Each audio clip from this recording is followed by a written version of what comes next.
All right, hello and welcome back to round two of the PC King of the Rain Championship. We're in Suzuka in Japan, and Justin, myself, I am starting in 8th position in a Marusha, and Miko, you are in a Ferrari starting in 9th position. Yeah, we're side by side, almost in the grid. Yep, and I'm not feeling so great going into this race. I struggled to pass people in the league race in Japan, and that was in the dry. So I wasn't very confident going into this race. How are you feeling going into it? I didn't do too bad on the league race, so I was looking forward to this one. Also, this track has a lot of fond memories from the 90s when Mika Häkkinen won his world championships here. Definitely, definitely. And I am dreading turn one. I can already tell you. I'm in the garage, and I'm already dreading whatever's going to happen on turn one. I'm figuring right now either I'm going to shunt somebody or somebody's going to shunt me, and maybe I'll shunt someone because I got shunted. It's just going to potentially be an all-out shunt fest, and I'm pretty scared about that. Yeah, we are in the middle of the pack. Yep, can't get much more in the middle than 8th and 9th, unfortunately. Yeah. We'll see how we do. So we're coming out of the garage, getting ready to go to the grid.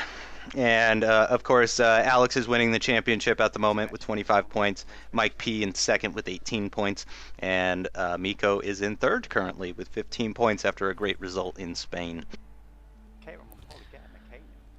Of course, trying to retain some of that lead for the other split one guys, but I think it's gonna be a hard task. Definitely, definitely. We got Alex Gillen in front of us, unfortunately, and 5 lights, and we're away. And Miko, you're getting a much... No? Oh, okay. You're getting got a little bit better start, but I started coming back a little bit. Saving all my curves. And there's the dreaded turn one, and it looks like everybody's through, actually. We were kind of side by side, no contact, though, as you kind of slot in behind me there. And I was there's contact. Yeah, contact with Jack first. I was looking to make a pass up the inside, but just couldn't make it work. I had a little bit of contact with him, and that sent me right off the track. And I am down to 14th place, and it's deja vu of Catalunya for me here. 14th place is what I was down to after my second trip into the gravel in Catalunya. But I got a nice run coming out of that last corner. I'm looking at the back end of Jack first. No place to pass there, though, unfortunately, in the Degnas there. Yeah, unfortunately, I think Jack first earned a penalty for the incident in turn 3, so really unfortunate for that contact there. Well, at least that's one person that I don't need to pass, but unfortunately I can't get past anyone else unless I pass him. Back on board with Miko, up to 6th place. Very good start as we're coming towards the end of Sector 2. Very tight line coming out of that spoon corner, and using a little bit of curves, but saving about 20%, 10 to 20%, which I imagine you'll be using coming out of the final chicane. And lost a little speed there. Yep. 130R, very tough in the wet, certainly. Ben was pulling a little bit of a gap there, but it looks like he kind of caught it back up to him.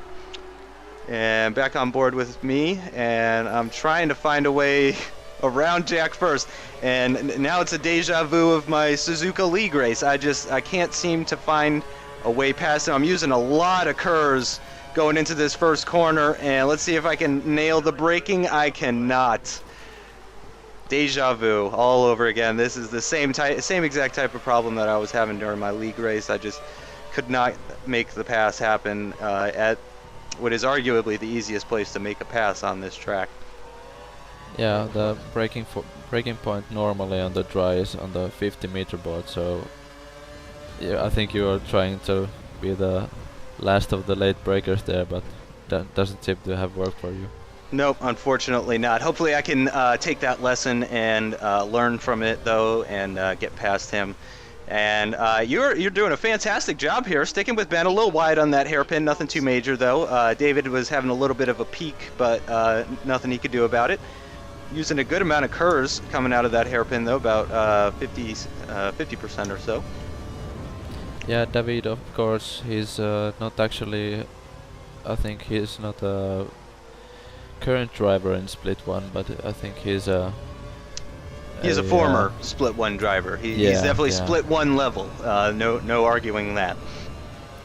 And it has to be noted that he does race under the Finnish flag, as if you can see his player name and his flag. He is racing under the Finnish flag, but he is German actually. So don't get confused. Is he a Keke Rosberg fan? I don't know. We'll have to ask him.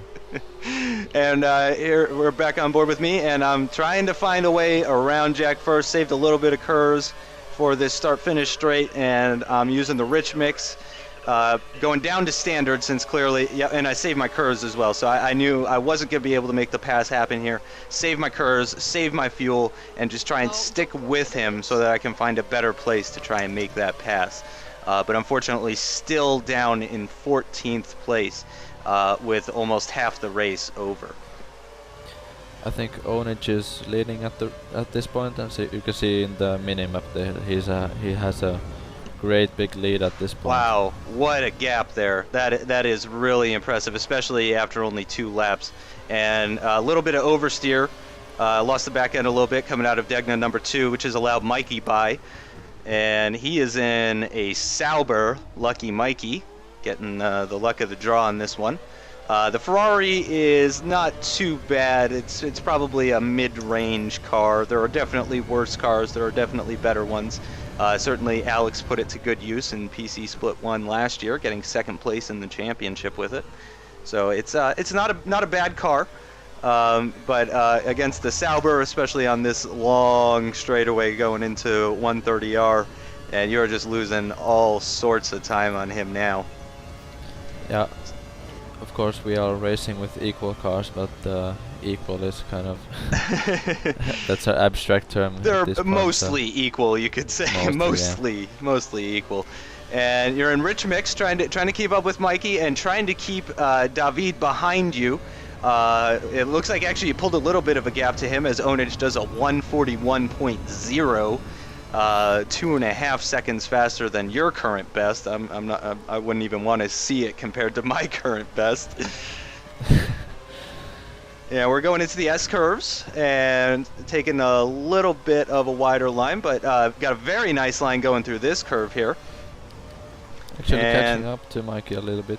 Yep, and Mikey is catching up to someone in front of him. I can't tell who that is currently, but it seems that there's a little bit of a... Oh, and someone's gotten Ben's out of shape. Fat First, it looks like, has lost a few positions. Yeah. Oh, he's gone to the barrier. Oh, yeah, Fat First loses it on the 2nd Degna, which has allowed you back up into 6th place, so still ahead of your starting position of 9th, doing very well. Yeah, it has to be noted that I think the top 7 is now almost all Split 1 guys. So. And lost the back end coming out of the hairpin there. I am up to 13th now, so I was able to finally get past Jack First at least. Linios is the next car in front of me. I was using a little bit of rich coming out of that hairpin back down to standard for the spoon curve here. Still at +1. I was a little paranoid using rich mixture in certain areas, though, just because I was worried about losing the back end. Pretty much almost exactly as I did on that hairpin there.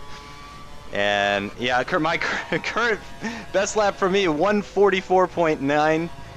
Just barely hanging on to the car for 130R there.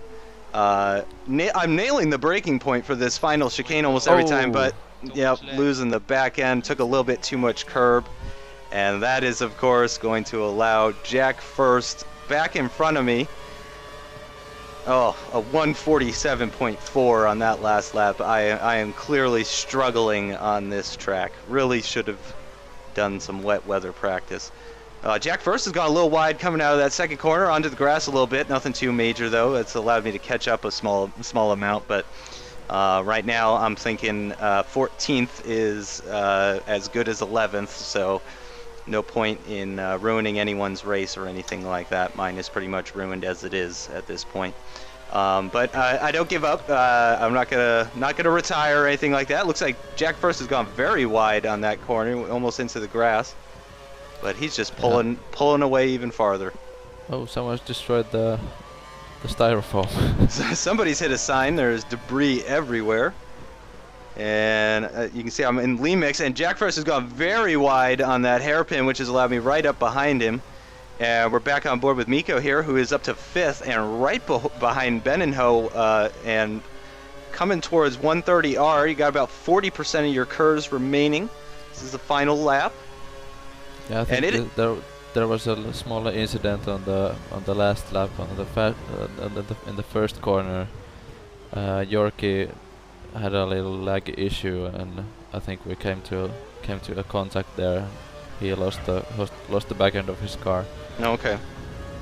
Very nice finish, though, in 5th place for you, up 4 places from your starting position, and right behind Benenho, last year's PC champion. So very impressive performance from you. And, of course, I am going to come home in 14th, where I was on lap 1. Pretty terrible race from me. Really just, I didn't have any wet weather practice before this, and clearly it's showing right now. So very good result from Miko. You got 10 points there. That brings you up to 25 points after 2 races. And of course, I am still at 0. Yeah, we'll have to hope for a better result, and of course the next race will be Monaco. So The dreaded Monaco in full wet weather with a full grid of 16 cars. It's pretty much guaranteed to be carnage, and it's pretty much guaranteed to be a poor result from me, is what I was thinking. Monaco is probably it's probably my least favorite track, at least to race in F1 2012. It's not such a bad track to watch the live races on, but it's not a track I feel especially strong on in the game. And it was definitely the track I had the least amount of confidence going into. So already at 0 points with Monaco up next, and things aren't looking so sunny for me, unfortunately. Indeed. If you want to tune into a Monaco race, stick around in the channel. We'll be releasing videos at a steady pace. If you like this video, go ahead and click the like button or subscribe to our channel. It really helps the channel grow. Yep, lots more content coming in the future. Thanks for watching, everyone.